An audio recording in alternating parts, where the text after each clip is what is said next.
She divorced billionaire CEO to protect triplets he thought were dead, until one of them needed his rare blood type. Maxwell, our children didn't die in the accident.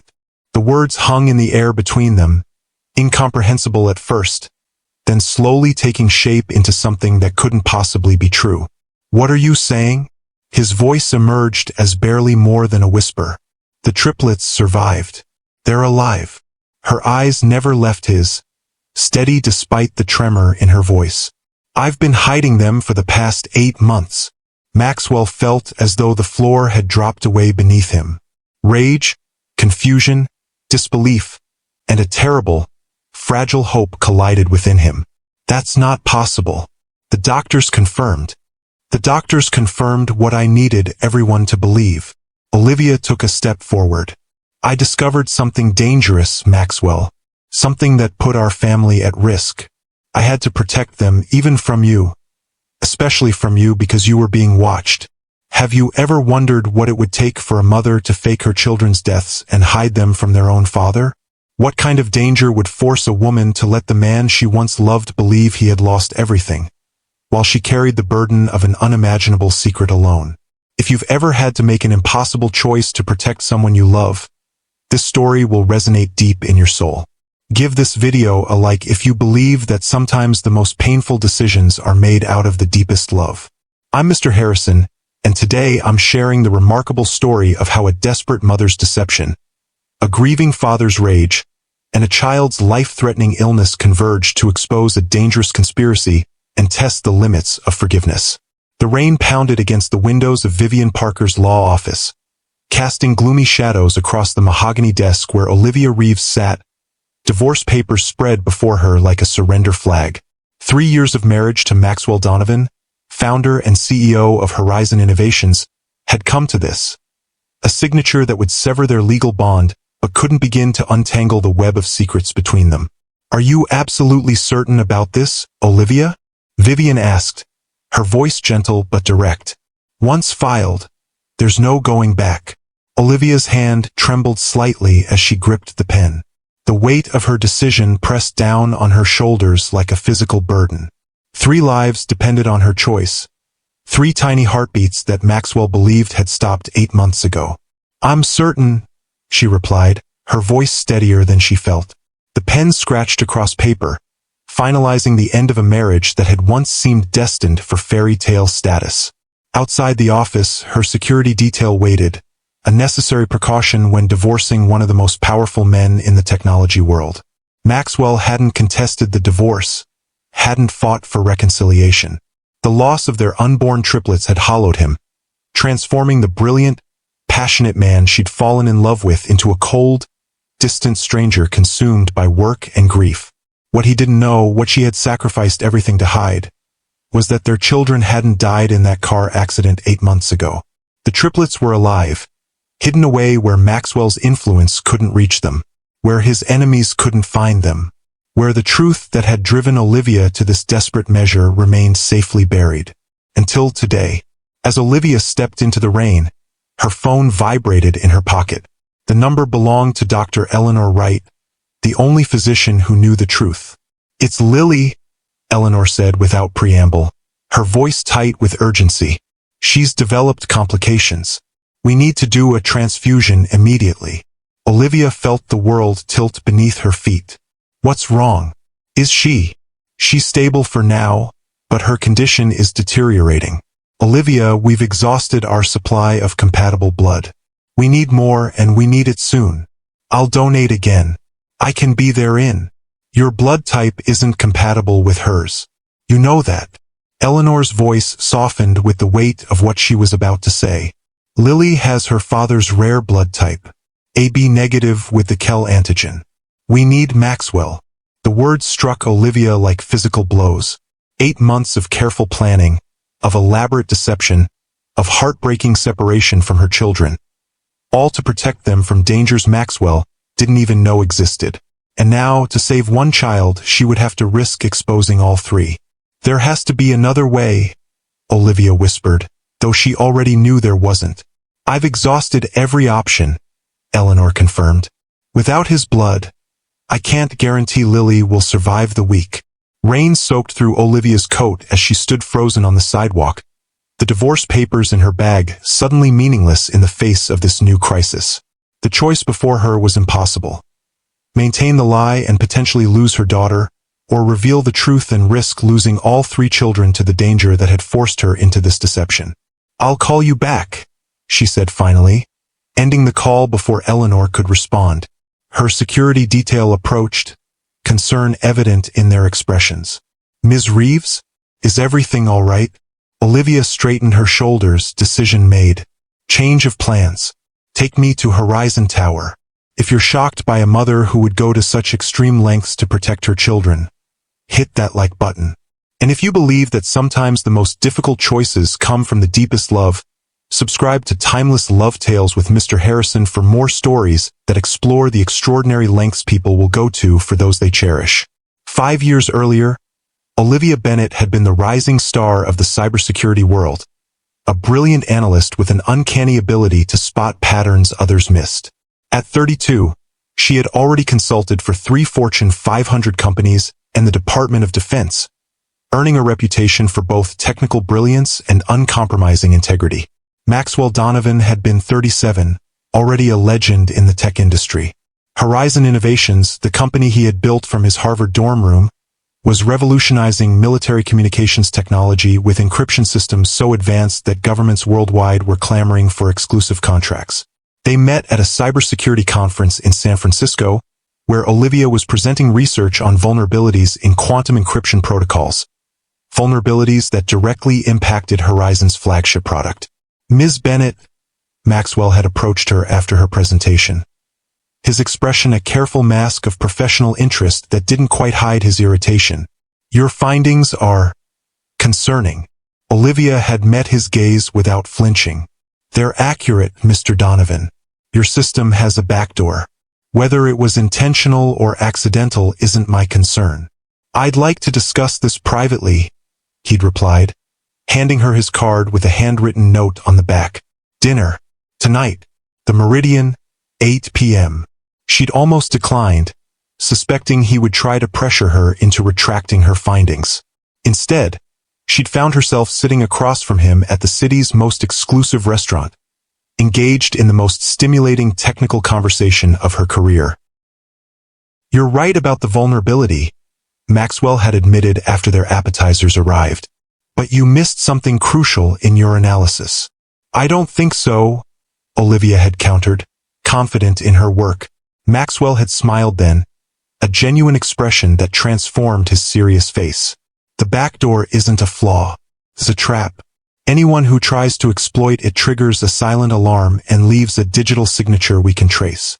That dinner had lasted until midnight, their conversation flowing from encryption protocols to philosophy, from childhood dreams to future ambitions.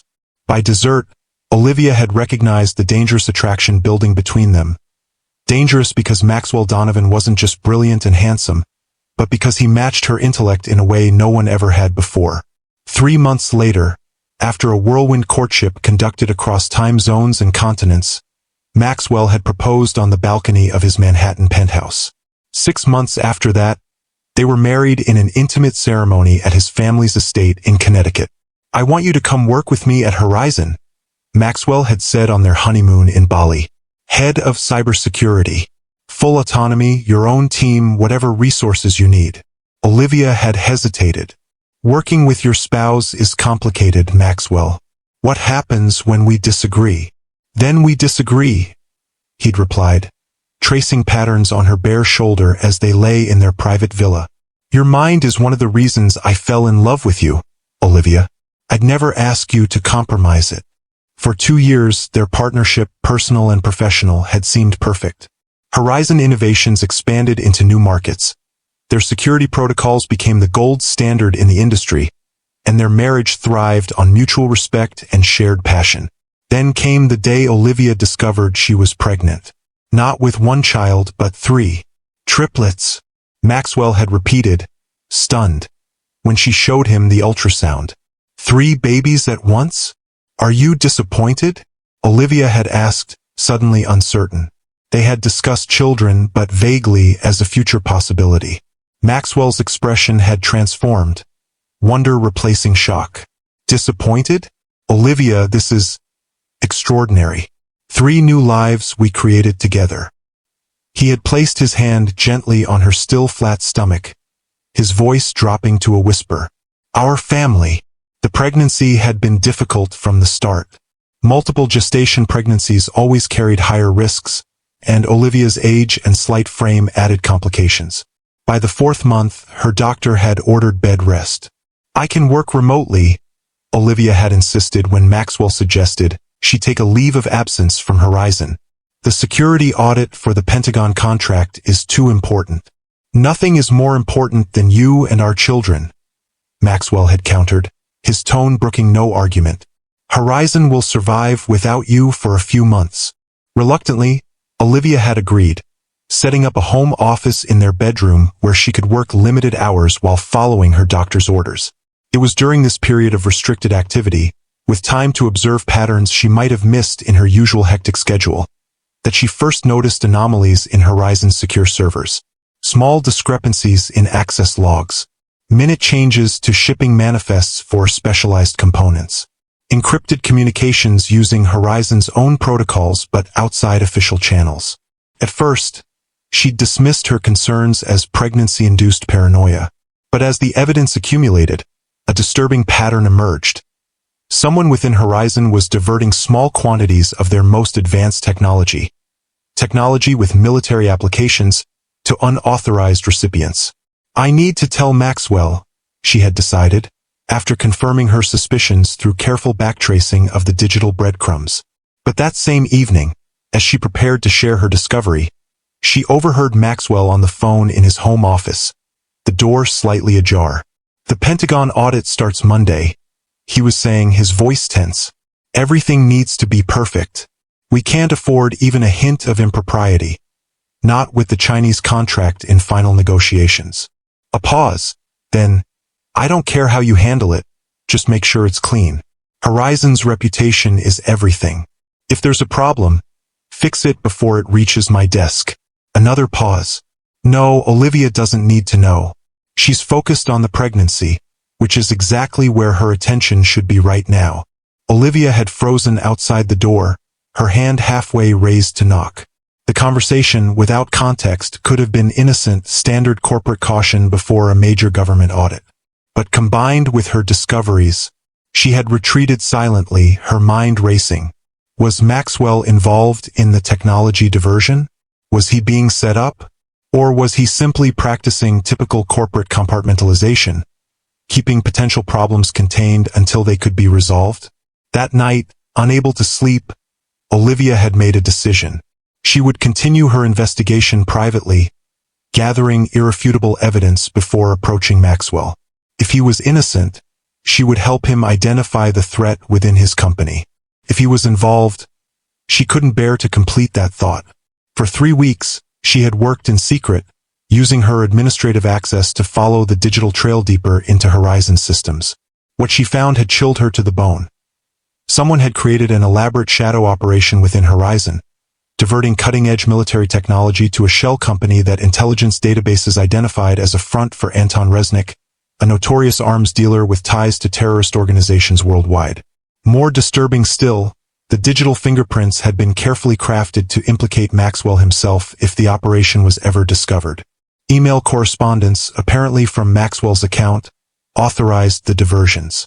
Financial records showed payments to offshore accounts linked to his personal holdings. It was an elaborate frame job, designed to destroy both Maxwell and Horizon if exposed. But who had the access, knowledge, and motivation to execute such a scheme?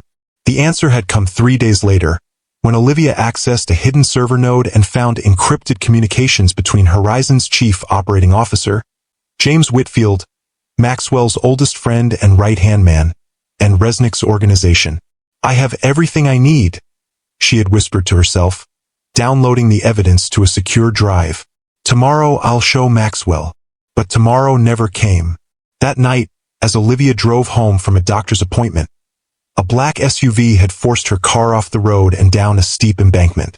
The last thing she remembered before losing consciousness was the realization that this was no accident. It was a warning. She had awakened in the hospital to the sound of Maxwell's voice, raw with emotion as he spoke to someone in the hallway. "How do I tell her when she wakes up?" he was saying, his voice breaking. "How do I tell my wife our children are gone?" In that moment, lying in the hospital bed with monitors beeping around her, Olivia had made the most difficult decision of her life. A decision born of fear, love, and desperate calculation. If Whitfield had discovered her investigation and arranged the accident as a warning, then he wouldn't hesitate to strike again, next time perhaps with fatal consequences. And if the triplets had survived, as the fluttering sensation in her abdomen suggested, they would be in constant danger as long as Whitfield believed she might expose him. Unless everyone, including Maxwell, believed the babies had died in the crash. It had taken one phone call to Dr. Eleanor Wright, her college roommate and now a specialist in high-risk pregnancies at a private medical center outside the city. One desperate plea for help that would set in motion a deception of unimaginable proportions. "Eleanor," she had whispered into the phone while a nurse checked her vitals. "I need your help. My life depends on it. My baby's lives depend on it." Within hours, medical records had been altered, a false narrative established. The trauma of the crash had resulted in placental abruption. Emergency surgery had been performed. Despite heroic efforts, the triplets had not survived. Grief counselors were standing by, and Maxwell, devastated by the loss, had never questioned the medical details. Why would he? What husband would imagine his wife capable of such a deception? What father would suspect his children were alive when presented with death certificates and the crushing weight of hospital condolences? Only Olivia, Eleanor, and two trusted nurses knew the truth. The triplets had been safely delivered by emergency C-section and secretly transferred to Eleanor's private clinic outside the city, where they would remain hidden until Olivia could expose Whitfield's treachery and eliminate the threat to her family. But the investigation had proven more dangerous and complex than anticipated. Every lead had exposed more layers of deception, more powerful players involved. And Maxwell, consumed by grief and work, had drifted further away, making it impossible for Olivia to confide in him without concrete proof that wouldn't put him in danger. For 8 agonizing months, she had lived a double life, grieving widow in public, secret mother in private, making weekly trips to visit her children under the guise of healing retreats. Watching Maxwell retreat into himself, his grief hardening into a shell that eventually led him to suggest they end their marriage. And all the while, searching for the final pieces of evidence that would expose Whitfield without endangering Maxwell or their children. Now, standing in the rain with divorce papers in her bag and her daughter's life hanging in the balance, Olivia faced the moment she had both dreaded and longed for. The moment when the truth would finally emerge.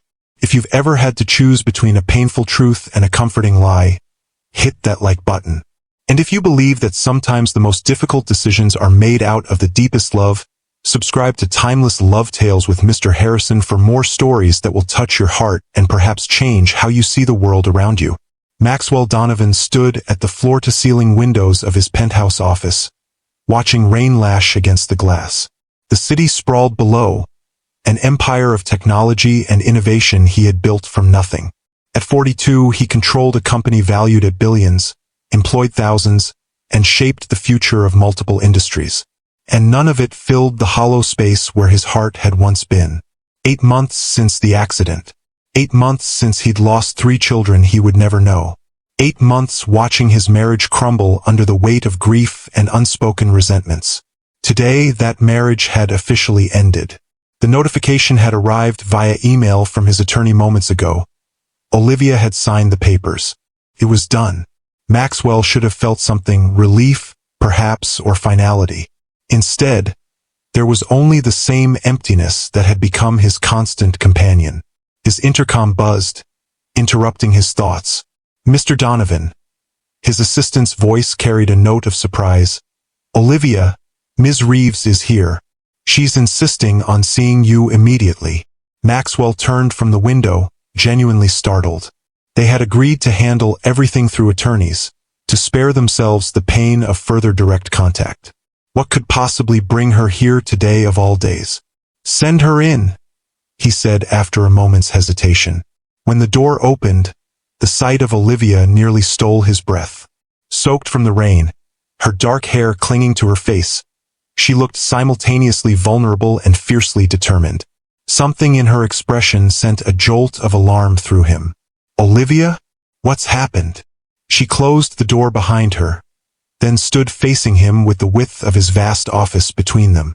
I need to tell you something, and I need you to listen completely before you respond. The intensity in her voice raised every warning flag in Maxwell's mind. He gestured to the sitting area. Please sit. I prefer to stand. She drew a deep breath, as if gathering courage. Maxwell, our children didn't die in the accident. The words hung in the air between them, incomprehensible at first, then slowly taking shape into something that couldn't possibly be true. What are you saying? His voice emerged as barely more than a whisper. The triplets survived. They're alive. Her eyes never left his, steady despite the tremor in her voice. I've been hiding them for the past 8 months. Maxwell felt as though the floor had dropped away beneath him. Rage, confusion, disbelief, and a terrible, fragile hope collided within him. That's not possible. The doctors confirmed. The doctors confirmed what I needed everyone to believe. Olivia took a step forward. I discovered something dangerous, Maxwell. Something that put our family at risk. I had to protect them even from you. Especially from you because you were being watched. This is insane. Maxwell's mind raced, trying to process what she was saying. You're telling me you faked the death of our children? That you've been hiding them from me? Their father. Yes. The simple admission carried the weight of months of deception. And now one of them needs you. Lily has your blood type and she's sick. She needs a transfusion from you specifically. Maxwell braced himself against his desk, the room suddenly spinning around him. Lily, he repeated. The name of a daughter he hadn't known existed until this moment. You named her Lily. Lily, Ethan, and Mia, Olivia confirmed softly. They're 8 months old now. 8 months. The magnitude of what he had missed crashed over him. 8 months of their lives. Their first smiles, first laughs. His voice broke, emotion overwhelming him before hardening into cold fury. How could you do this? What possible justification? Someone at Horizon is selling classified technology to Anton Resnick. The name stopped Maxwell cold. Anton Resnick, a notorious arms dealer with connections to terrorist organizations worldwide. The kind of man governments had been trying to capture for decades. What does Resnick have to do with our children? Everything. Olivia moved closer, her voice dropping. I found evidence on your private server. Evidence that someone was setting you up to take the fall for the sales. The night I discovered it, I overheard a phone conversation making it clear they knew I had accessed those files. 3 days later, my accident happened. Maxwell's analytical mind began connecting pieces, professional instincts temporarily overriding personal shock. You believed our children were targeted? I knew they were. Olivia's certainty was chilling. The crash wasn't random. It was a warning. And I realized that as long as whoever was behind this believed I might have shared information with you, our unborn children would be their most effective leverage. So you let me believe they died. The pain in his voice was raw. You let me grieve for children who were alive. I let everyone believe they died. Olivia corrected, her own pain evident. It was the only way to remove them as targets while I investigated. I never intended it to last this long. But the conspiracy goes deeper than I initially thought. Every lead exposed more danger. Maxwell studied her face, searching for any sign of deception. Instead, he saw only exhaustion, determination, and fear. Not for herself, but for their children. Why come to me now? Why not continue the deception? Because Lily needs you. Olivia's composure finally cracked, tears spilling down her cheeks. She has a rare blood disorder that's suddenly become acute. She needs a transfusion from someone with your exact blood type. Without it, she couldn't finish the sentence. The reality of the situation crystallized with terrible clarity. A daughter he had never met was fighting for her life. Whatever Olivia's reasons, whatever his anger and sense of betrayal, nothing mattered more than that simple fact. "Where is she?" he asked, already reaching for his phone. "At a private medical facility outside the city. Dr. Eleanor Wright has been caring for them since birth." Maxwell's fingers paused over his phone. Eleanor Wright, the specialist in high-risk multiple births. A new piece clicked into place. "She was your college roommate." Olivia nodded. "One of the few people I trust completely. And the evidence you found? Do you still have it?" "Copies, secured in multiple locations. But I haven't been able to identify who's behind it all. Whoever it is has covered their tracks expertly and has significant access within Horizon." Maxwell made a decision, setting aside the maelstrom of emotions to focus on immediate priorities. "First, we save our daughter. Then we deal with the threat." And then, his eyes locked with Olivia's. "We have a very long conversation about trust, deception, and the past 8 months. Relief washed over Olivia's face, followed quickly by caution. "We need to be careful. If whoever is behind this realizes the triplets are alive." "They won't," Maxwell interrupted, a dangerous edge entering his voice. "Because while you've been investigating from the outside, I've been conducting my own internal security review. I've suspected a breach for months, though I never connected it to your accident." His expression darkened. "I have resources you don't, Olivia. And now I have motivation you can't begin to imagine." For the first time in 8 months, Olivia saw a glimpse of the man she had fallen in love with, brilliant, determined, unstoppable when protecting what he cared about. "My helicopter is on the roof," Maxwell continued, already moving toward the door. "It can have us at any location within hours. Call Dr. Wright and tell her we're coming." As they moved toward the elevator, Maxwell suddenly stopped, turning to face Olivia with an expression of vulnerable wonder breaking through his controlled facade. "They're really alive? All 3 of them?" Olivia reached into her bag and withdrew her phone, opening it to a photo taken just days ago. 3 infants with Maxwell's amber eyes and her dark hair, nestled together in a crib. "They're alive," she confirmed softly. "And they need both their parents now." Maxwell stared at the image, memorizing every detail of the children he had grieved, the family he had believed lost forever. When he looked up, his eyes held a complex mixture of pain, joy, and fierce resolve. "Let's go save our daughter," he said. "And then let's bring our family home." As they stepped into the elevator, the rain outside began to ease, sunlight breaking through clouds in tentative beams. Neither Olivia nor Maxwell noticed the change in weather, both focused entirely on the journey ahead. A journey that would either heal their broken family or shatter it beyond repair. If you've ever experienced a moment when everything you believed was suddenly turned upside down, hit that like button now. And if you believe that even the deepest wounds can be healed when the truth finally comes to light, subscribe to Timeless Love Tales with Mr. Harrison for more stories that explore the complexities of love, trust, and redemption. The helicopter cut through darkening skies, racing against both the setting sun and the clock ticking on Lily's condition. Inside the luxurious cabin, Maxwell sat rigidly across from Olivia, his expression unreadable as he processed the magnitude of her deception. "Tell me about them," he said finally, breaking the tense silence. "My children." Olivia's eyes softened, maternal love momentarily overshadowing the strain of their situation. "Lily is the oldest by 4 minutes. She's serious and observant, always watching everything. She has your focus, your intensity. And the blood disorder? It appeared about a month ago.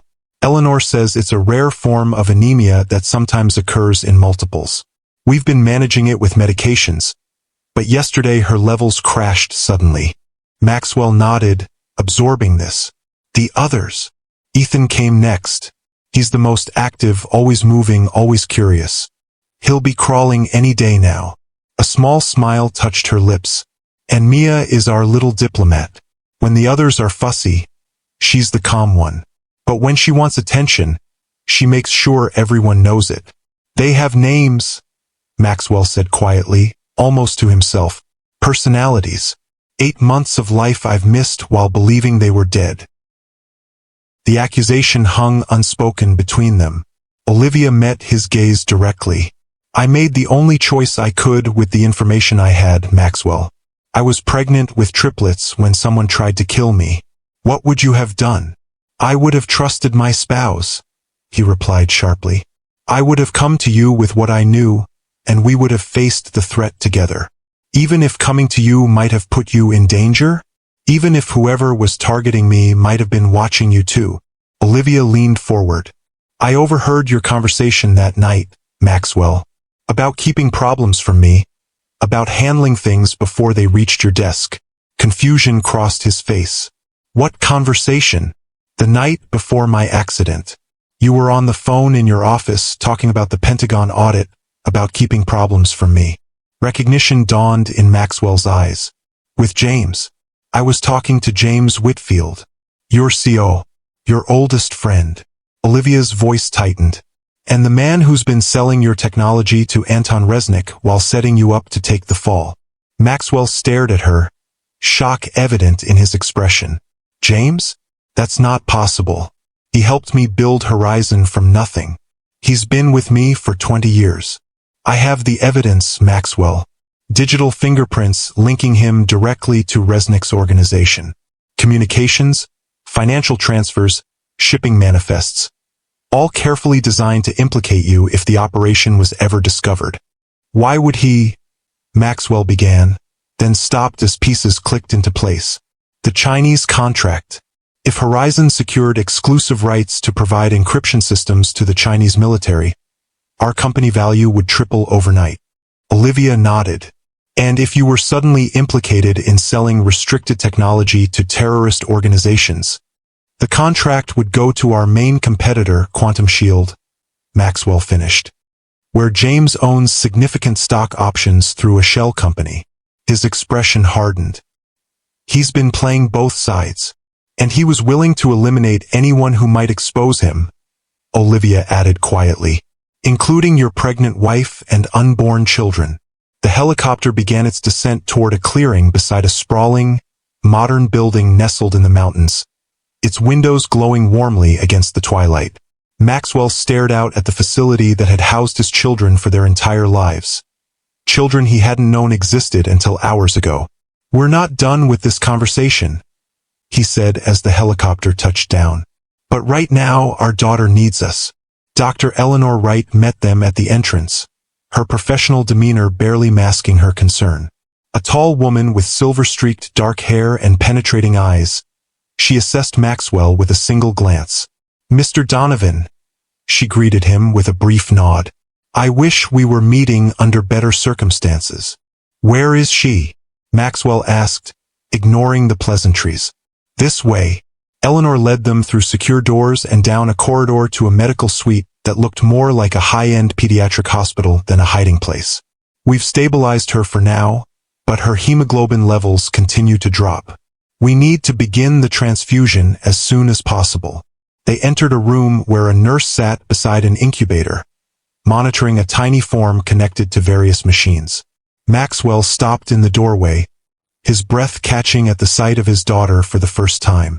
Lily was smaller than he had imagined, her skin pale against the white sheets, dark hair forming a wispy halo around her delicate face. Despite the medical equipment surrounding her, despite her evident fragility, she was the most perfect thing Maxwell had ever seen. Lily, he whispered, approaching the incubator with reverent steps. I'm here now. Daddy's here. As if sensing his presence, the baby's eyes fluttered open. Amber eyes, exactly like his own, regarding him with solemn curiosity. She knows you, Olivia said softly from behind him. I've shown them your picture every day, told them stories about their father. Maxwell couldn't speak, emotion closing his throat as he gently touched his daughter's tiny hand through the opening in the incubator. Her fingers reflexively curled around his. A grip so small yet so powerful it seemed to reach directly into his chest and squeeze his heart. We need to begin the transfusion, Eleanor said gently, breaking the moment. Mr. Donovan, if you'll come with me, we'll get you prepped. Maxwell nodded, reluctantly withdrawing his finger from Lily's grasp. "Will she be all right?" he asked, his voice rough with emotion. "With your blood, yes. Her condition is serious but treatable." Eleanor's expression softened slightly. "She's a fighter, Mr. Donovan. Like her father, I'm told." As Eleanor led Maxwell to an adjoining room to prepare for the blood donation, Olivia stayed beside Lily's incubator, gently stroking her daughter's cheek. "He's here now," she whispered to the baby, "just like I promised. And soon we'll all be together, the way we should have been from the beginning." The transfusion process took nearly 2 hours, during which Maxwell insisted on remaining beside Lily's incubator, watching as his blood flowed through tubes into his daughter's tiny body.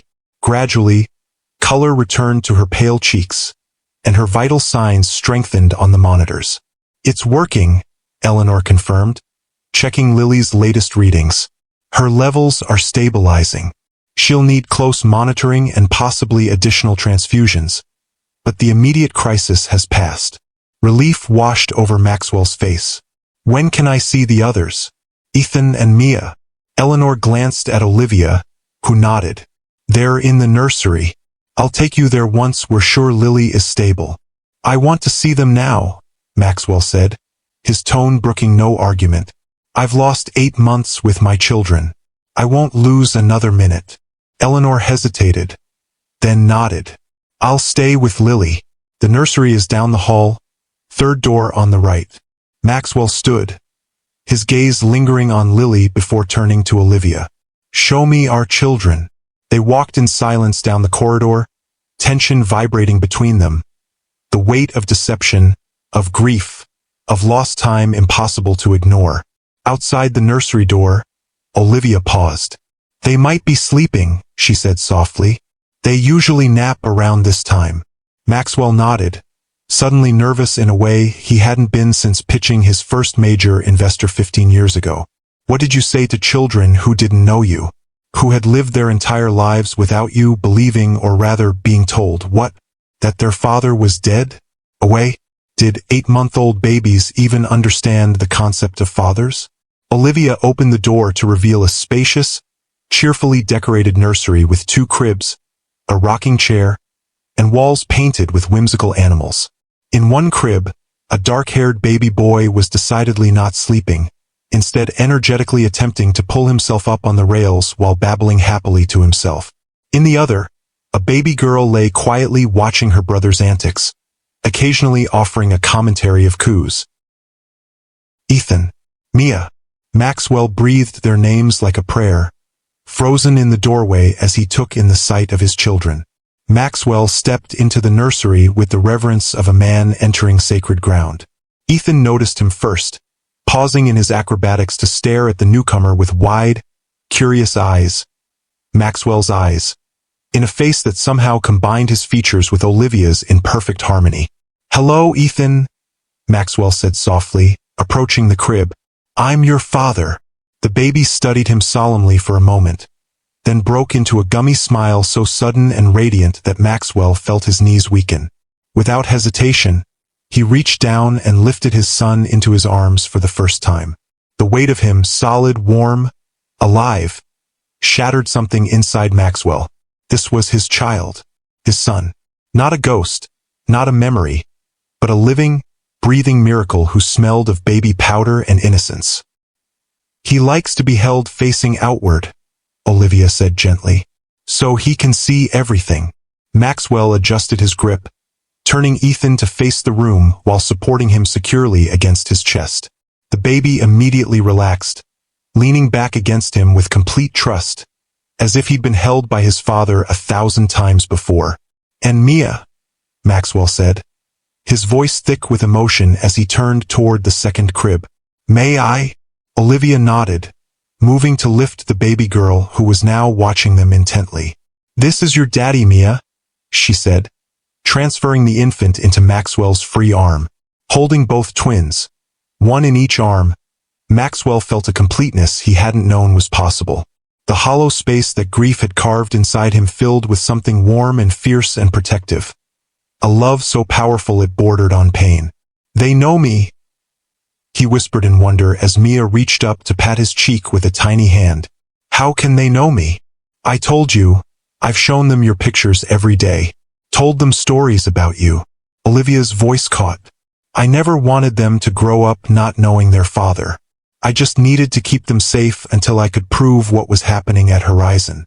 Maxwell looked up from the babies to meet Olivia's gaze. His expression complex. Anger and wonder, hurt and gratitude impossibly intertwined. We should have faced it together. Whatever the threat, whatever the risk, we should have faced it as a family. I know that now, Olivia admitted quietly. But at the time, all I could think about was protecting them. After the accident, when everyone believed they had died, I realized it was the perfect cover. No one would target children who were already thought to be gone. And me? Did you ever consider what it would do to me, believing my children were dead? Pain flashed across Olivia's face. Every day, every single day I saw what it was doing to you, and it broke my heart. But I told myself it was temporary. Just until I found enough evidence to expose Whitfield without putting you or the children at risk. 8 months, Olivia. 8 months of grief that hollowed me out. 8 months of blaming myself, wondering if I could have done something differently, if I had somehow failed to protect you and our children. Maxwell's voice was low, controlled, but vibrating with emotion. Do you have any idea what that did to me? I do, she whispered, because I watched it happen. I lived with the consequences of my choice every day.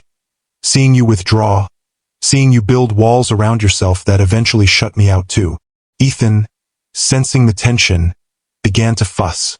Maxwell instinctively bounced him gently, the motion coming naturally despite his lack of experience. The baby settled immediately, sighing contentedly against his chest. You're a natural, Olivia observed softly. I should have had 8 months to practice, Maxwell replied, but the edge in his voice had softened as he looked down at his children. I should have been here for their birth, for their first smiles, their first laughs. I know, and I'm sorry. More sorry than I can ever express. Olivia moved closer, gently adjusting Mia's position in his arm. But you're here now. They need you now. And if you can find it in your heart to forgive me someday, we can try to be the family they deserve. Before Maxwell could respond, the nursery door opened and Eleanor appeared, her expression relieved. Lily's readings have stabilized completely. The transfusion was successful. Thank God, Olivia breathed. Can she be moved in here with her siblings? Maxwell asked. Eleanor nodded. I'll have the nurses bring her in. She should be with her family. The word hung in the air between them. Family. Despite everything, the deception, the separation, the grief and anger, they were still a family. Broken, wounded, but bound by these 3 innocent lives who deserved parents who could move beyond the pain of the past. We need to talk about Whitfield, Maxwell said as Eleanor left to arrange Lily's transfer. If he's behind the technology sales and your accident, he's still a threat to all of us. I have evidence, Olivia confirmed. But it's circumstantial. Enough to raise serious questions, but not enough for a conviction. I need access to Horizon's secure servers to find the final connections, which you can't get without alerting him. Maxwell's mind was already working, strategizing as he gently swayed with his children in his arms. But I can. As CEO, I can initiate a security audit that would give me access to everything without raising suspicions. He'll cover his tracks if he suspects anything. Not if we move quickly. Maxwell's expression hardened with determination. Tomorrow morning, I'll call an emergency board meeting to discuss potential security breaches ahead of the Chinese contract finalization. It will give me legitimate reason to access all servers and communications.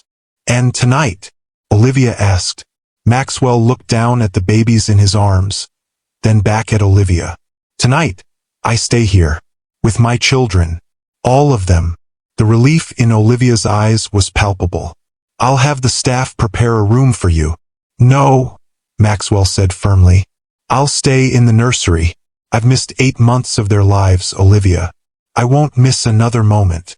If you've ever had to rebuild trust after it's been shattered, hit that like button. And if you believe that sometimes the hardest journeys lead to the most meaningful destinations, subscribe to Timeless Love Tales with Mr. Harrison for more stories that remind us of the power of forgiveness and the enduring strength of family bonds. Dawn broke over the mountains, painting the medical facility in soft golden light. In the nursery, Maxwell sat in the rocking chair, Lily sleeping peacefully in his arms while Ethan and Mia played on a blanket at his feet. He hadn't slept, couldn't bear to close his eyes and miss a single precious moment with the children he had thought forever lost to him. Olivia appeared in the doorway, her expression cautious. "The helicopter pilot says we're clear for takeoff whenever you're ready." Maxwell nodded, his gaze never leaving Lily's sleeping face. "How soon can the children be moved safely?" "Lily especially. Eleanor says Lily is stable enough for travel, but she'll need continued medical supervision." Olivia hesitated. "Maxwell, where exactly are we taking them? We can't just walk 3 supposedly dead babies into your penthouse." "Not my penthouse," Maxwell agreed. "My family's estate in Connecticut. It's secure, isolated, and has a fully equipped medical suite from when my father was ill. The staff there is completely loyal. They've been with my family for generations. And Whitfield, won't he find it suspicious that you've suddenly disappeared to Connecticut right after signing divorce papers?" "I've already thought of that." Maxwell carefully transferred Lily to her crib, then stood to face Olivia. "I'll tell him I need space after finalizing the divorce. It's believable. He's seen what I've been like these past 8 months. Meanwhile, I'll remotely access Horizon's servers from the estate and find the evidence we need." Olivia nodded slowly. "It could work, but we need to be careful about who knows the children are alive. If word gets back to Whitfield before we have concrete proof of his crimes, no one will know except the estate staff, and they answer only to me." Maxwell's expression was resolute. "By this time tomorrow, we'll have everything we need to expose Whitfield and end this nightmare once and for all." 3 hours later, Maxwell's private helicopter touched down on the manicured grounds of Donovan Estate, a sprawling 19th-century mansion set on 100 acres of woodland an hour outside New York City. A medical team waited discreetly by the helipad, ready to transport Lily to the estate's medical suite. As Maxwell carried Ethan and Mia toward the house, with Olivia following close behind with Lily and the medical team, the estate's longtime housekeeper, Mrs. Winters, stood waiting at the entrance. Her normally impassive expression cracked with shock as she took in the sight of the infants. "Mr. Donovan?" she questioned, confusion evident in her voice. "Mrs. Winters," Maxwell acknowledged with a nod. "I'll explain everything once we're settled. For now, please prepare the East Wing nursery and ensure that all staff understand that absolute discretion is required." "Of course, sir." The housekeeper's professional demeanor reasserted itself immediately. "The medical suite is ready as you requested. Dr. Harmon arrived an hour ago." "Excellent. Please show Dr. Wright and her team there with Lily." "Mrs. Winters, this is Olivia's friend, Dr. Eleanor Wright. She's been caring for our children since their birth." If Mrs. Winters was surprised by this statement, given that the entire household had grieved the loss of the Donovan triplets 8 months earlier, she showed no sign of it beyond a slight widening of her eyes. "This way, doctor," she said, leading Eleanor and the medical team toward the East Wing. Maxwell led Olivia and the twins to the mansion's grand foyer, where sunlight streamed through stained glass windows, casting colorful patterns across marble floors. Ethan squirmed in his arms, eager to explore this new environment, while Mia observed everything with solemn curiosity. "The nursery was prepared before," Maxwell's voice faltered. "Before the accident.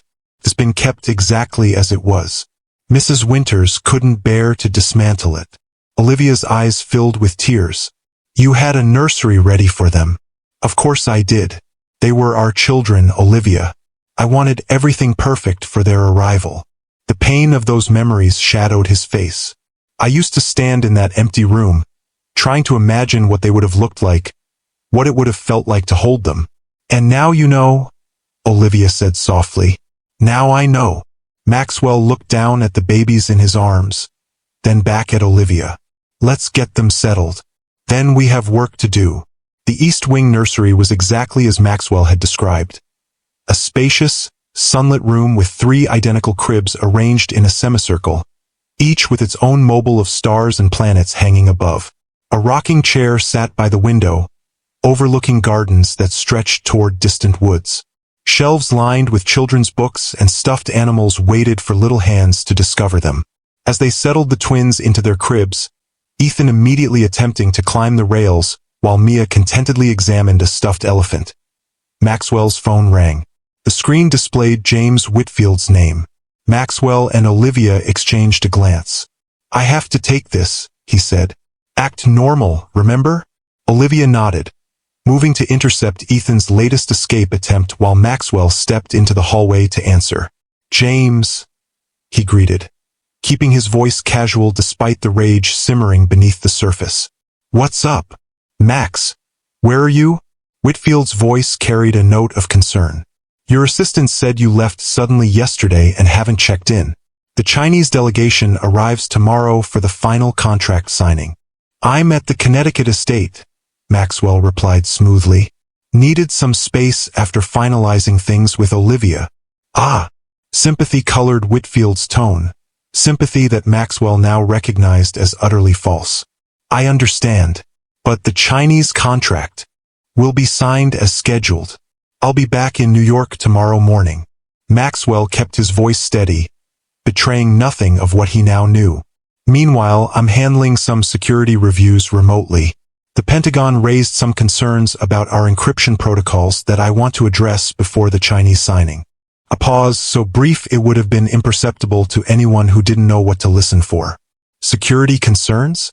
This is the first I'm hearing of this. Just came in yesterday. Nothing serious, but I want to be thorough." Maxwell injected a note of weariness into his voice. "You know how it is, James.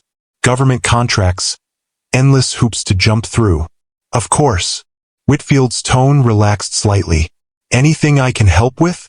"Not at the moment. I'll call if I need you." Maxwell ended the call and returned to the nursery, where Olivia was watching him expectantly. "He suspects nothing," Maxwell confirmed. "But he will if we don't move quickly.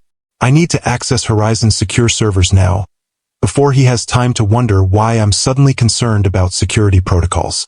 Olivia nodded, gently tucking a blanket around Mia, who was beginning to doze. "What do you need from me?" "Your evidence. Everything you've gathered on Whitfield's connection to Resnick. I'll cross-reference it with what I find in the server logs." For the next several hours, while the twins napped and Eleanor monitored Lily in the medical suite, Maxwell and Olivia worked side by side in his father's old study. Olivia's evidence was meticulously organized, access logs showing unauthorized entry to restricted servers, shipping manifests with discrepancies in quantities of specialized components, encrypted communications using Horizon's own protocols but outside official channels. "It's all circumstantial," Maxwell observed, reviewing her findings. "Damning when viewed together, but each piece could be explained away individually. That's why I needed access to the secure servers," Olivia explained. "I believe Whitfield has been using a shadow system within Horizon's network, a parallel structure that allows him to divert small quantities of technology without triggering security alerts." Maxwell nodded, his fingers flying over his keyboard as he remotely accessed Horizon's most secure systems. "If that's true, there would be trace evidence in the power consumption logs.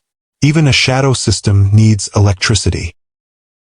Working together, they methodically combed through layers of security, Maxwell's CEO credentials providing access that Olivia had been unable to obtain from outside.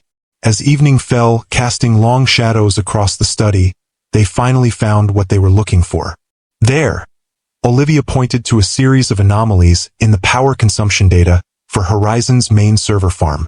Regular spikes every Tuesday at 2 a.m., when system usage should be at its lowest. Automated backups to an external location, Maxwell confirmed, tracing the data flow. But not to any of our authorized backup sites.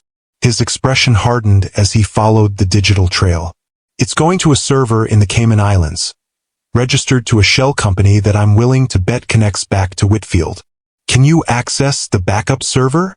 "Not directly, but I can see what's being sent there. Maxwell's fingers moved rapidly across the keyboard, bypassing security protocols with his override credentials. Transaction records. Technical specifications for our most advanced military-grade encryption modules. And he stopped abruptly, staring at the screen. Communications with Anton Resnick's organization, using my digital signature. He forged your authorization, Olivia said, leaning closer to examine the documents. Not just forged. These are actual communications from my account. Maxwell's voice was tight with controlled fury. He must have installed a backdoor in my system years ago, giving him access to my digital signature and authentication protocols. Can you prove it wasn't you? Yes. Maxwell pointed to timestamps on several communications. These were sent while I was giving the keynote address at the Tokyo Tech Summit last year. There are hundreds of witnesses and video recordings proving I was on stage at exactly these times. Olivia's expression lightened with hope. That's it. That's the proof we need. Not quite enough, Maxwell countered, still working. We need to connect these communications directly to Whitfield, not just prove they weren't from me. He paused, a grim smile spreading across his face. And here it is. The backdoor program itself, installed on my system 5 years ago, and the access logs showing it's only ever been activated from one IP address. Whitfield's. His private terminal at Horizon. The one only he has access to. Maxwell sat back, satisfaction evident in his expression. We've got him, Olivia. Unauthorized access to my account, forged communications with a known arms dealer, technology diversions, all traceable directly to him. Relief washed over Olivia's face. It's finally over. Not quite. Maxwell's expression remained serious. We have the evidence, but Whitfield is still dangerous. We need to handle this carefully. What's our next move? I contact the FBI's cybercrime division. I have a direct line to the assistant director. We've worked with them on security protocols in the past. Maxwell reached for his phone. Once they have this evidence, they can move against Whitfield immediately. And the children? Olivia asked, her voice tight with concern. When do we tell the world they're alive? Maxwell paused, considering. Not until Whitfield is in custody.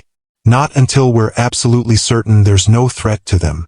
His expression softened as he looked toward the nursery wing. They've been hidden away their entire lives, Olivia. A few more days won't matter. And us? The question hung between them, laden with 8 months of grief, deception, and the divorce papers signed just yesterday. Maxwell met her gaze directly. That's complicated. You kept my children from me, Olivia. Made me believe they were dead. Let me grieve them while you visited them in secret. To protect them, she reminded him quietly. To protect you. I know. He ran a hand through his hair, exhaustion and emotion evident in the gesture. And part of me understands that. But understanding doesn't erase the pain, the sense of betrayal. He looked at her, conflict clear in his eyes. I don't know if I can ever fully trust you again. Pain flashed across Olivia's face, but she nodded. I understand. I made my choice knowing it might cost me your love. But I would make the same choice again to keep our children safe. Before Maxwell could respond, a soft knock at the study door interrupted them. Mrs. Winters appeared, her usual composure slightly ruffled. Mr. Donovan, forgive the interruption, but Dr. Wright asked me to inform you that Lily is awake and asking for her mother. And she hesitated, clearly uncomfortable. There's a call for you on the secure line. A Mr. Whitfield. He says it's urgent. Maxwell and Olivia exchanged alarmed glances. Did you tell him I was here? Olivia asked sharply. Of course not, ma'am. I would never. It's all right, Mrs. Winters, Maxwell interrupted smoothly. Please tell Dr. Wright that Olivia will be there shortly. I'll take the call in here. As the housekeeper withdrew, Maxwell turned to Olivia. Go to Lily. I'll handle Whitfield. Be careful, Olivia warned. If he suspects anything, he won't. Maxwell's expression hardened into the mask of control he wore in the boardroom. I've been hiding my grief from the world for 8 months. I can hide my knowledge of his betrayal for a few more hours. Olivia hesitated, then nodded and hurried toward the medical suite. Maxwell waited until she was gone before picking up the secure line. "James," he greeted, his voice betraying nothing of the rage simmering beneath the surface. "What's so urgent it couldn't wait until morning?" "Max." Whitfield's voice was tense, lacking its usual smooth confidence. "We have a situation. The Pentagon security team just contacted me. They've detected unusual access patterns to our secure servers. Someone using your credentials to dig through classified files." Maxwell's mind raced. Whitfield was testing him, trying to determine if Maxwell himself was behind the server access. "That's impossible. I'm the only one with those credentials. Exactly why I'm concerned." A pause. Then, "Max, is Olivia with you?" The question sent a chill down Maxwell's spine. "Olivia? Why would she be here? We signed divorce papers yesterday." "Because the access originated from your estate's IP address, and some of the files being accessed match exactly the ones Olivia was investigating before her accident." Maxwell forced a laugh, though his hand tightened around the phone. "You think my ex-wife broke into my family estate to hack Horizon servers? That's absurd, James." "Is it? Because my security team just traced a call from the estate to Dr. Eleanor Wright's private clinic. The same Dr. Wright who was Olivia's college roommate and who signed the death certificates for your children." The blood froze in Maxwell's veins. Whitfield knew. Somehow he knew. "I'm coming up there, Max," Whitfield continued, his voice hardening. "We need to talk face to face. I'll be there in an hour." "No need," Maxwell replied, fighting to keep his voice steady. "I'll come back to the city. Meet you at the office. I insist." The pretense of friendly concern had vanished from Whitfield's tone. "Stay where you are. I'm already on my way." The line went dead. Maxwell immediately dialed the FBI contact, cursing when it went to voicemail. He left an urgent message, then rushed to find Olivia. He found her in the medical suite, cradling Lily while Eleanor checked the baby's vital signs. The peaceful domestic scene contrasted sharply with the danger now racing toward them. "We need to move. Now." Maxwell's tone left no room for questions. "Whitfield knows. He's on his way here." Olivia's face drained of color. "How?" "He's been monitoring the estate's communications. He knows we contacted Eleanor's clinic, and he's traced our access to Horizon servers." Maxwell turned to Eleanor. "Can Lily be moved safely?" The doctor hesitated. "She's stable, but another move so soon. We don't have a choice," Maxwell cut in. "Whitfield will be here in less than an hour, and he's not coming alone." Understanding the gravity of the situation, Eleanor nodded. "I'll prepare her for transport." "Where are we going?" "The boathouse," Maxwell decided. "It has a hidden room my grandfather built during Prohibition. You'll be safe there while I deal with Whitfield." "Deal with him?" Olivia stood, still holding Lily. "Maxwell, he's dangerous. He tried to kill me once already. We should all leave. If we all disappear, he'll know something's wrong. He'll run, and we'll lose our chance to bring him to justice." Maxwell's expression was resolute. "I'll stall him while you and the children hide. The FBI should be here soon. I left an urgent message. And if they don't come in time? If Whitfield realizes, He won't." Maxwell's confidence was absolute. "I've been negotiating with killers and dictators for 20 years, Olivia. I can handle James Whitfield for a few hours." Despite her evident fear, Olivia nodded. "All right, but promise me you'll be careful.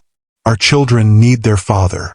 The simple statement hit Maxwell with unexpected force. Our children need their father. After 8 months of believing his children were dead, after the shock and anger of discovering Olivia's deception, this fundamental truth remained. 3 innocent lives depended on him now. "I promise," he said softly, then turned to practical matters. "Mrs. Winters will help you move the twins to the boathouse. Take only what you absolutely need. There's a secure phone line there. I'll call when it's safe to come out." As Olivia and Eleanor prepared the children for their hasty relocation, Maxwell returned to the study to implement the second part of his plan. Using his CEO override codes, he remotely activated Horizon's emergency security protocols, locking down all servers and initiating an automatic backup of the evidence they discovered to the FBI's secure server. If anything happened to him, the evidence against Whitfield would still reach the authorities. 40 minutes later, with Olivia and the children safely hidden in the boathouse's secret room, Maxwell stood alone in the estate's grand foyer, waiting. He had deliberately left the evidence of their investigation visible on his computer, a calculated risk designed to draw Whitfield into revealing his true intentions. Headlights swept across the driveway as a car approached. Not Whitfield's usual luxury sedan, Maxwell noted, but a nondescript SUV with tinted windows. Moments later, the security system announced visitors at the main gate. Maxwell remotely unlocked the gate, then positioned himself casually in his father's study, a glass of scotch in hand, the picture of a man seeking solitude after finalizing his divorce. The front door opened, and footsteps echoed through the marble foyer. Multiple sets of footsteps. Maxwell tensed slightly. Whitfield hadn't come alone. "Max!" Whitfield's voice called out. "Where are you?" "In the study," Maxwell replied, taking a deliberate sip of his scotch. James Whitfield appeared in the doorway, impeccably dressed as always, his silver hair perfectly styled, his smile as practiced and empty as a politician's. Behind him stood two men Maxwell didn't recognize. Large, expressionless men whose bulky jackets likely concealed weapons. "James." Maxwell nodded in greeting, betraying no surprise at the additional visitors. "You didn't mention you were bringing company." "Security consultants," Whitfield explained smoothly. "Given the potential breach we discussed, I thought it prudent." "Of course." Maxwell gestured to the scotch decanter. "Drink." "No, thank you." Whitfield stepped further into the room, his gaze sweeping over the computer where evidence of his crimes was deliberately displayed. "I see you've been busy. Just following up on those Pentagon concerns," Maxwell replied casually. "Interesting what you find when you really dig into the server logs. Isn't it?" Whitfield's smile didn't reach his eyes. "Tell me, Max, when did Olivia contact you?" The direct question confirmed Maxwell's suspicions. Whitfield knew far more than he should. Maintaining his facade of ignorance was pointless now. "Yesterday," he answered truthfully, "after signing the divorce papers." "And she told you about the children?" Maxwell allowed genuine emotion to show in his expression. The wonder and joy he'd felt upon learning his children were alive. "Yes, she told me everything." "Not quite everything, I suspect." Whitfield sighed, a sound of false regret. "She probably painted me as the villain in this little drama. The traitor selling Horizon technology to terrorists, framing you in the process." "And aren't you?" Maxwell asked quietly. Whitfield laughed, the sound chilling in its authenticity. "Of course I am. But it's so much more complicated than Olivia understands." He moved to the window, looking out at the darkened grounds. "Do you know what happens when you create technology that can change the world, Max? You become a target. Governments, corporations, terrorists, they all want what you have. So you decided to sell to all sides? Play every angle." "I decided to control the inevitable." Whitfield turned back to face him. Horizon's technology was going to leak eventually. By managing that leak, directing it to specific buyers, I could maximize profit while maintaining the illusion of security that keeps our government contracts flowing. While setting me up to take the fall if it was ever discovered, Maxwell added, his voice hardening. "A necessary precaution." Whitfield shrugged, unapologetic. "You were always too idealistic, Max, too concerned with ethics and legalities. I needed insurance." "And Olivia? The accident? Was that insurance too?" Something darkened in Whitfield's expression. "An unfortunate necessity. She was getting too close to the truth. I only meant to scare her, to send a warning. The crash was more severe than intended." "You tried to kill my pregnant wife," Maxwell said, each word precise and cold. And now I find myself in the awkward position of having to finish what I started. Whitfield nodded to the men behind him who moved further into the room. Where are they, Max? Where are Olivia and the children? Gone. Maxwell met Whitfield's gaze steadily.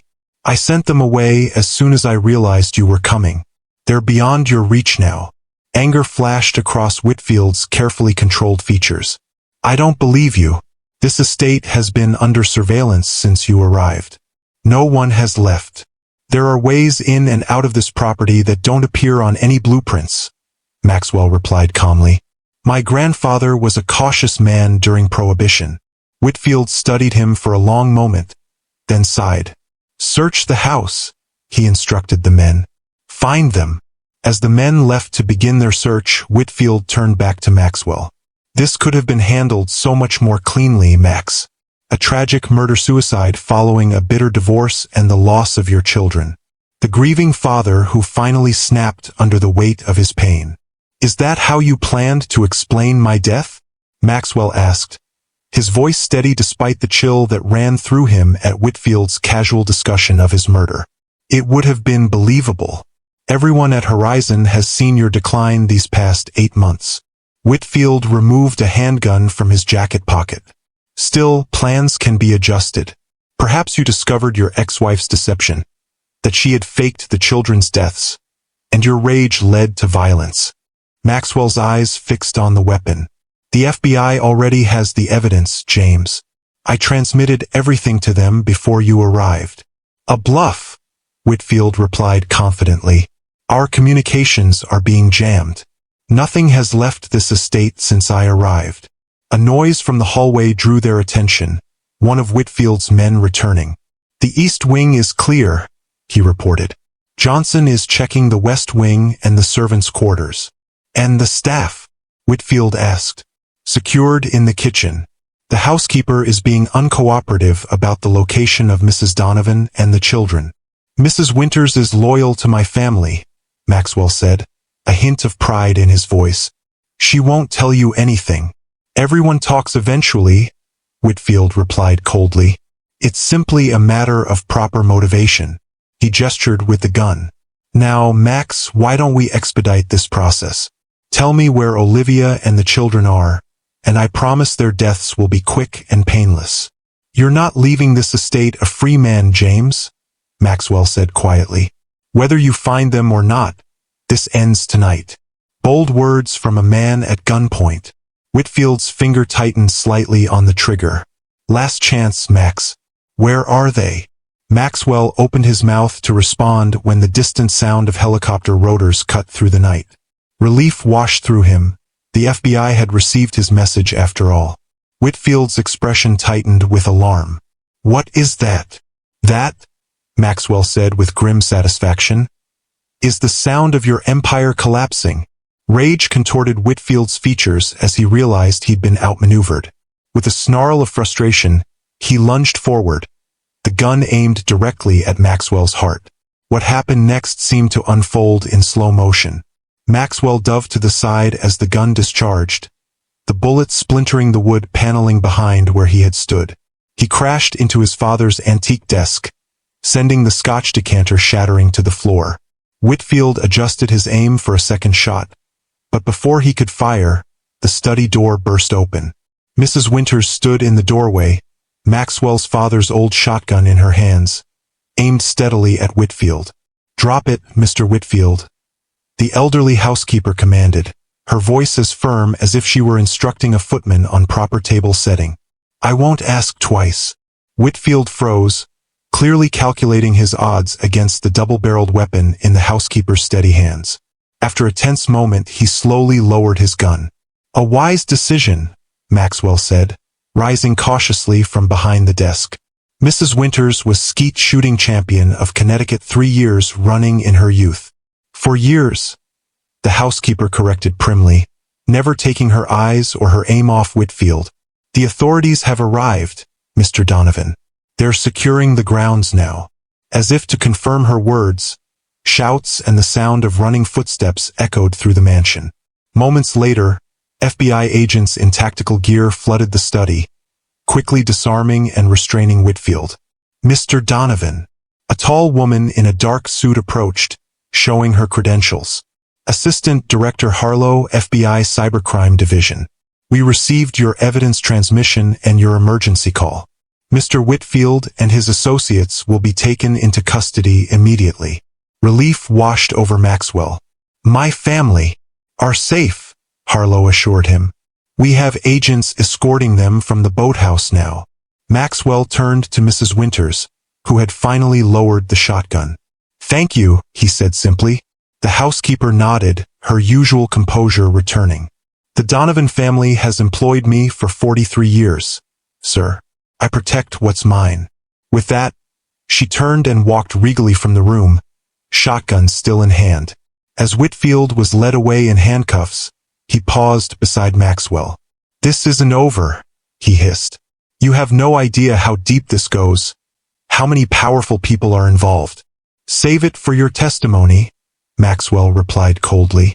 Maybe cooperation will keep you off death row. Whitfield's face paled slightly before the agents escorted him from the room, his empire crumbling around him with each step.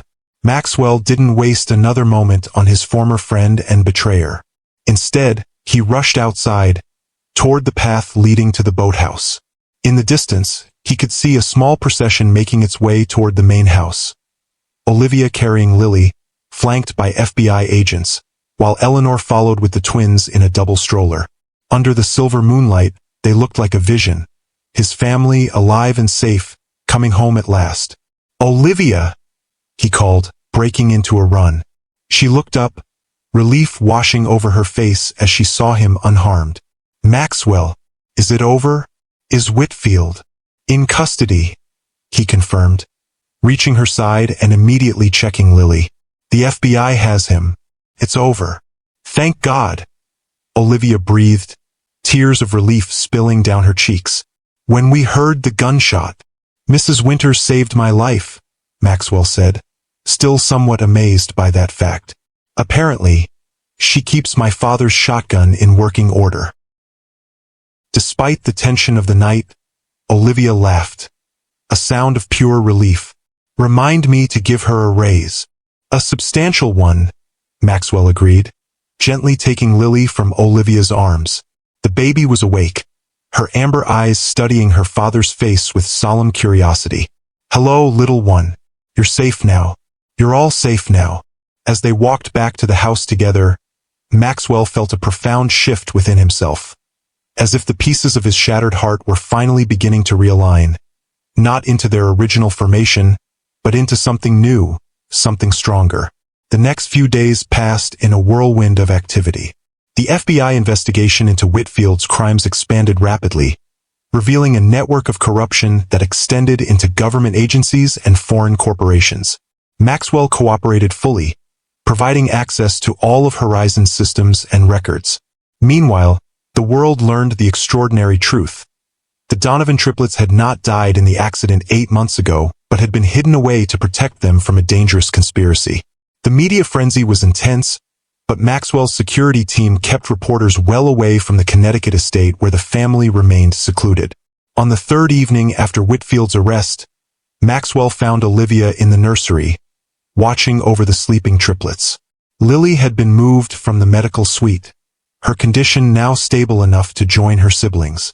The 3 cribs formed a perfect semicircle, each containing a peacefully sleeping child. They look like angels, Maxwell observed softly, coming to stand beside Olivia. Only when they're sleeping, she replied with a tired smile. You should have seen Ethan's tantrum at bath time. I wish I had. The words held no accusation now, just a quiet acknowledgement of what had been lost. I wish I'd been there for all of it. Olivia turned to face him, her expression serious.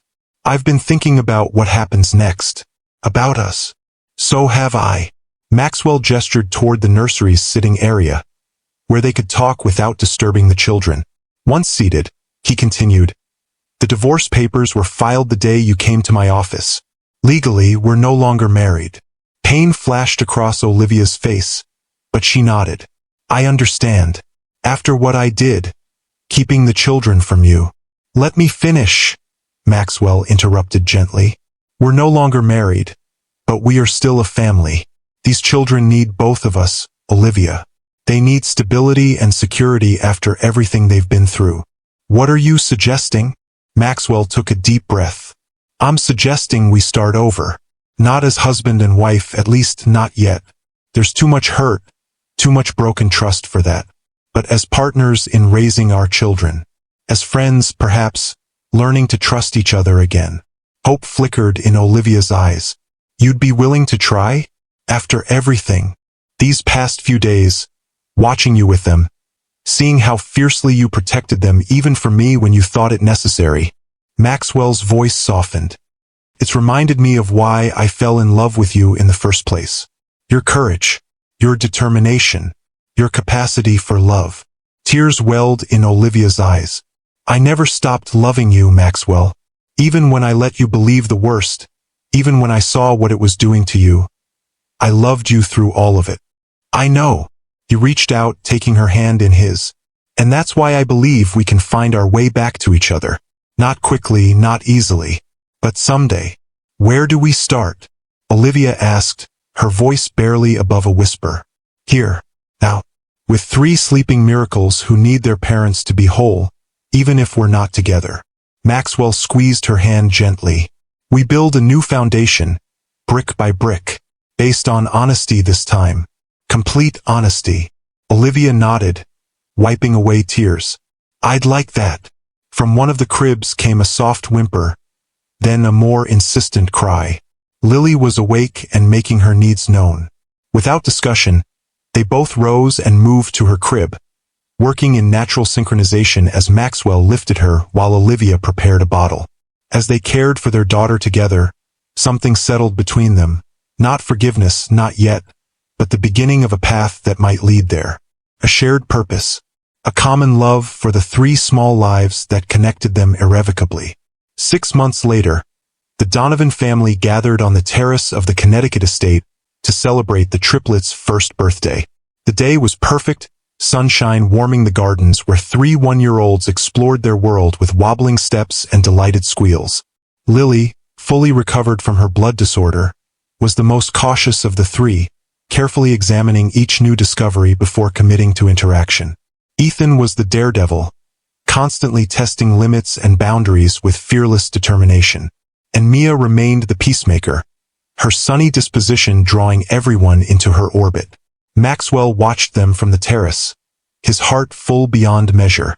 The past 6 months had been a journey of healing for the children, adapting to a world beyond the confines of their hidden sanctuary. For Olivia, learning to live without the constant fear that had driven her decisions. And for Maxwell himself, rebuilding his capacity for trust and forgiveness.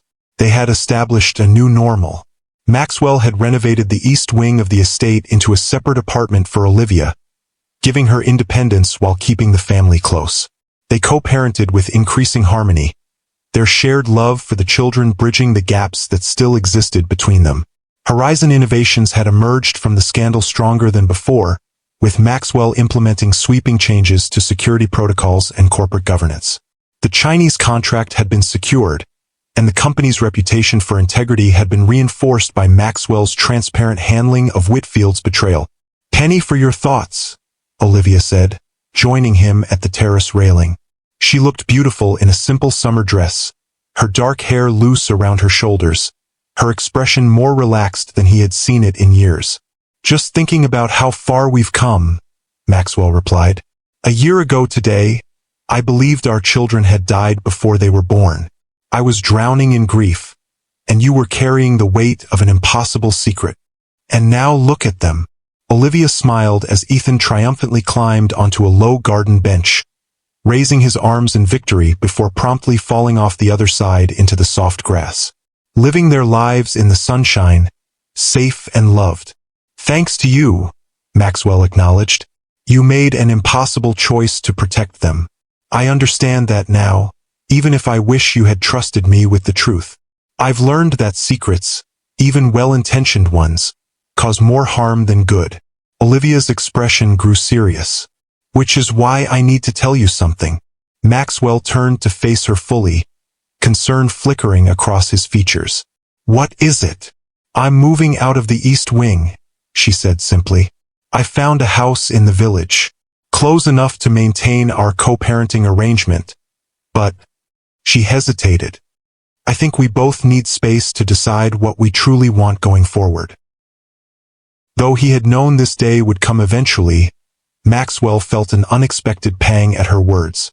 Over the past 6 months, he had grown accustomed to having her near, to their family dinners and shared moments with the children. The thought of her leaving, even to a location just minutes away, created a hollow feeling in his chest. I see, he said carefully. If that's what you need. It's not about what I need, Olivia replied softly. It's about what we both need to move forward honestly. Living here in this limbo between marriage and separation, it's comfortable but it's not real. We're avoiding the hard questions about our future. Maxwell knew she was right. They had established a peaceful coexistence, focused entirely on the children, carefully sidestepping the deeper issues between them. When will you go? Next week. The house is ready. She touched his arm gently. This isn't an ending, Maxwell. It's just a necessary step for both of us. Before he could respond, a chorus of delighted squeals drew their attention back to the garden. Mrs. Winters had appeared with the birthday cake, a confection decorated with stars and moons, matching the nursery theme that had waited so long for its intended occupants. We should join the celebration, Olivia said, moving toward the steps leading down to the garden. Maxwell caught her hand, stopping her. Olivia, wait. When she turned back to him, question in her eyes, he continued, have dinner with me tomorrow night. Just the two of us. Away from the estate. Surprise flickered across her face. Like a date. Exactly like a date. Maxwell smiled slightly. If we're going to start fresh, truly start fresh, then perhaps we should begin at the beginning. Two people getting to know each other again, without the weight of the past dictating our future. Hope bloomed in Olivia's expression. I'd like that. As they joined the birthday celebration, helping 3 one-year-olds make a glorious mess of their cake, Maxwell felt something he hadn't experienced in a very long time. Not just happiness, which had returned with his children, but possibility. The future stretching before them was unwritten, undefined. A blank page waiting for a new story to unfold. Whatever came next, they would face it with the wisdom earned through their ordeal. The knowledge that love, while powerful, required truth to flourish. That family bonds, once forged, could withstand even the most devastating betrayals. And that sometimes the most difficult choices led to the most profound healing. As the sun began to set on their children's first birthday, casting golden light across the estate gardens, Maxwell watched Olivia laughing as she wiped frosting from Mia's cheeks. In that moment, he knew with absolute certainty that their story wasn't ending. It was just beginning. If you've ever had to rebuild something precious that was broken, hit that like button. And if you believe that even the deepest wounds can heal with time, truth, and forgiveness, subscribe to Timeless Love Tales with Mr. Harrison for more stories that remind us of the resilience of the human heart. Life rarely gives us perfect endings or unblemished beginnings. Instead, it offers us the chance to write new chapters, to learn from our mistakes, and to choose love even when it seems impossible.